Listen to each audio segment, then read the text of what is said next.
epitome of that kind of life. We've got the mention of the golf club that they go to later. We've got the summer house. We've got the tennis, the lime juice and gin, his clothing, the evening tie, and what he's doing, I guess, with this is he's subtly sending up this sort of upper middle class backdrop, whilst really making fun of himself and his feelings, his obsession with Miss Joan Hunter Dunn. She's the muse of this poem. Well, what we know about Miss Joan Hunter Dunn was that she was a redhead, daughter of a Hampshire doctor, who he fell in love with whilst married and working away during the war. Apparently nothing happened between them. She was just an office colleague for a while. So this, although Miss Joan Hunter Dunn is real, all of this kind of story didn't happen. It's just his imagination. And he comically mocks here in this poem the infatuation of men who are in lust or in love. And he's obsessed with Miss Joan Hunter Dunn. If you notice that this poem starts with her, Miss Joan Hunter Dunn, and ends with her. The poem begins and ends with her name, and the name is like a refrain. It's repeated many times and suggests how great his obsession is with her. She's like his first thought and his last thought in that respect. So let's have a look more closely at each of the verse. Miss Joan Hunter Dunn, Miss J Hunter Dunn, Miss J Hunter Dunn, furnished and burnished by Aldershot's son. What strenuous singles we played after tea, we in the tournament, you and me.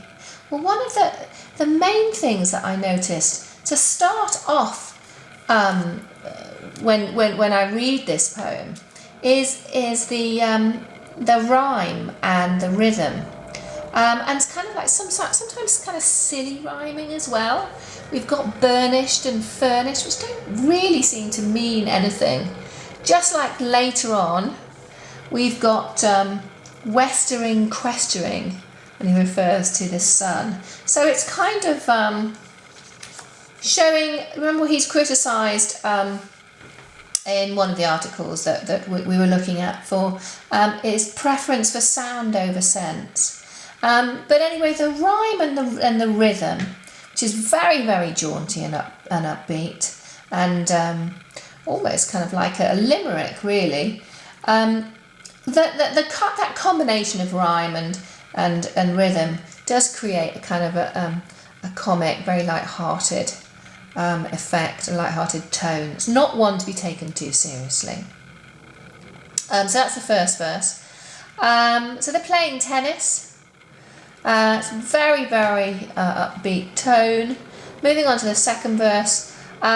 Love 30, love 40, oh weakness of joy, the speed of a swallow, the grace of a boy. With carefulest carelessness gaily you won, I am weak from your loveliness, Joan Hunter Dunn. So there's a reference here to his weakness in the game, but also perhaps his weakness from he's sort of weakened by his love for her as well. She is described as playing with carefulest carelessness. That's an oxymoron. Two sort of things that seem to contradict each other. And so, she's kind of trying hard not to care, but she's obviously playing very, very well.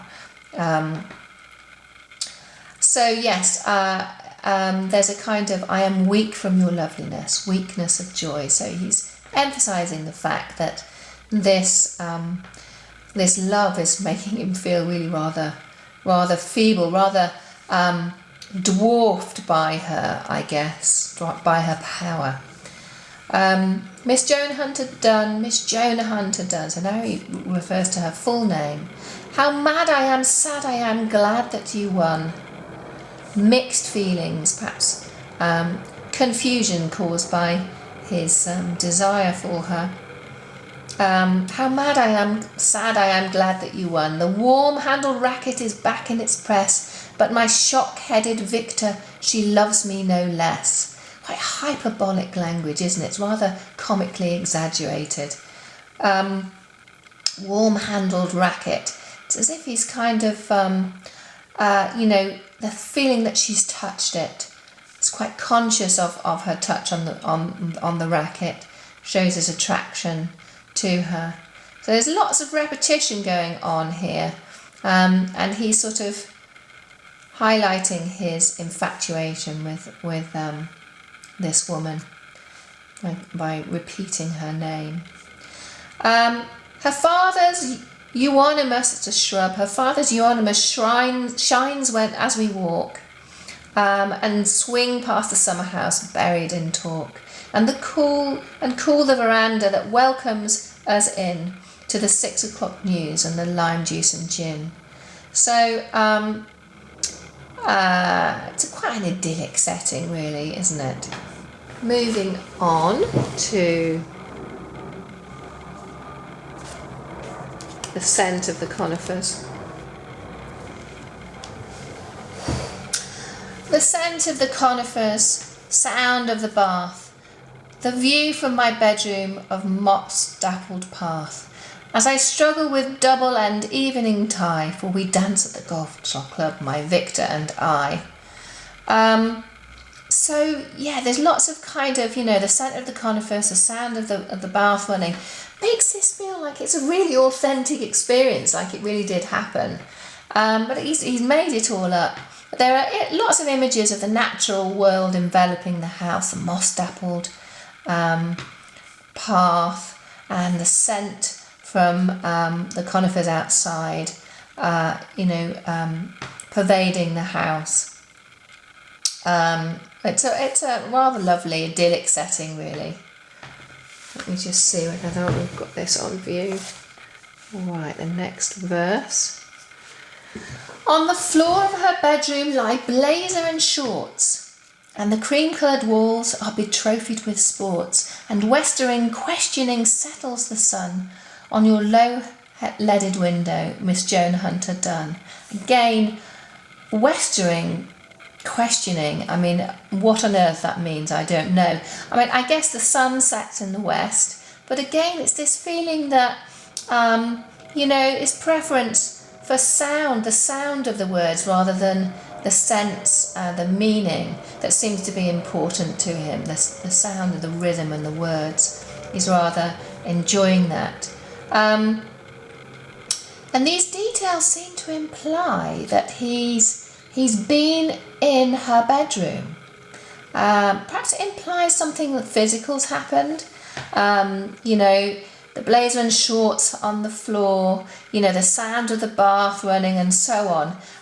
There's definitely some hinting going on of, something physical between them, which of course he's completely imagined. Let's have a look at move over and get those last two verses in the frame. The Hillman, which is a car in sort of 1960s, 50s, 60s. The Hillman is waiting, the lights in the hall, the pictures of Egypt are bright on the wall. My sweet, I'm standing beside the oak stair, and there on the landings, the light on your hair. Just seemed very interested in her hair, the colour of it.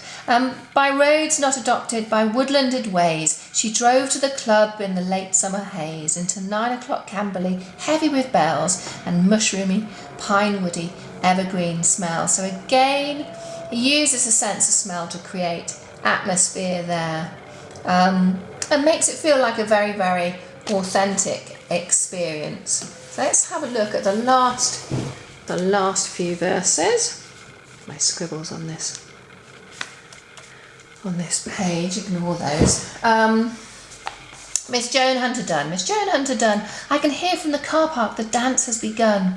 Oh, full Surrey twilight, importunate band, oh, strongly adorable tennis girl's hand. So lots of hyperbole, lots of exaggerated language. He's making this into a kind of like a melodrama, really. And by doing that, he's sending it up. He's really making fun of himself and his infatuation with her.